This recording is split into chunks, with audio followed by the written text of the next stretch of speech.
অনেক আপুরাই দেখি শাড়ি কাইটা জামা বানায়, তো আমারও আজকে ইচ্ছা করলো, তো শাড়িটা কাইটা ফেলাইলাম। তো জামাটা বানানোর জন্য মেশিনে বসলাম। আসলে অনেক ভালো কাজ জানি না, নতুনই, আগেও মেশিন ছিল, তারপরও কাজ শিখি নেই, অলস।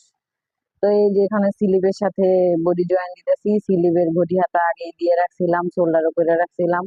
অত একটা ভালো কাজ জানি না, দেখি কাজ কারোর কাছে শিখতে হইব। দর্জি কাজটা শিখলে দেখা গেছে নিজের কাজগুলো তো করতে পারবো, অন্যেরটা না করলেও নিজের জামা কাপড় গুলো তো সিলাই করতে পারবো। তো এই গলা যে কাটবো, সুন্দর করে গলা কাটতে পারি না, তো ভাবলাম যে পাইপিং দিয়ে এই গলাটা বসাই। তো আড়াআড়ি করে কাপড় কেটে নিছি, এখন গলাটা দেখি সেলাই করে নিই। তো গলা সেলাই করতে এসে একটা কথাই ভাবতেছি, সবাই কত সুন্দর সাবান হয়ে যায়, নায়িকা হয়ে যায়, জামা নিজে বানায় নিজে পরে কত সুন্দর করে ভিডিও বানায় ছাড়ে, আমি ওদের মতো পারি না। তো এই জন্য চিন্তা ভাবনা করতেছি ইদানিং যে মেশিন যেহেতু আছে, প্রত্যেকদিন নিজের জামা কাপড় কেটে কেটে শেখার চেষ্টা করবো।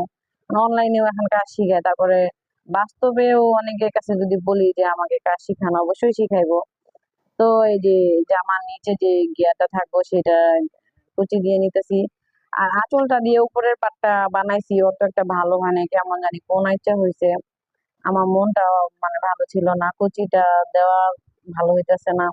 সবচেয়ে বড় কথা হয়েছে মানে যে এই আঁচল দিয়া যে উপরের পাটটা বানাইছি সেটা একটু কেমন জানি বেঁকা বেঁকা হয়েছে, এই জন্য মনটা ভালো না। কাজটা অবশ্যই শিখবো, কারণ কাজ শিখলে সুন্দর হইতো। এই যে দেখেন কোন একটা হয়েছে, তো আসলাম ছাদে, মনটা ভালো ছিল না, ছাদে আসছি আর মনটা ফ্রি হয়ে গেছে। তো গান বলতেছি, মন তো জানে আর একটা মনে কার ঠিকানা, তোমার জন্য মন হলো দেওয়ানা, তোমার জন্য মন হলো দেওয়ানা। তো এই মেয়েটা আমার সাথে নাচতেছে, আমার খুবই ভালো লাগতেছে। আমার বিড়ালটা হারাই যাওয়ার পরে আমার মনটা একটু খারাপ ছিল, জামাটা বানায় আজকে একটু মনটা ভালো হয়ে গেল। কেমন হয়েছে বল।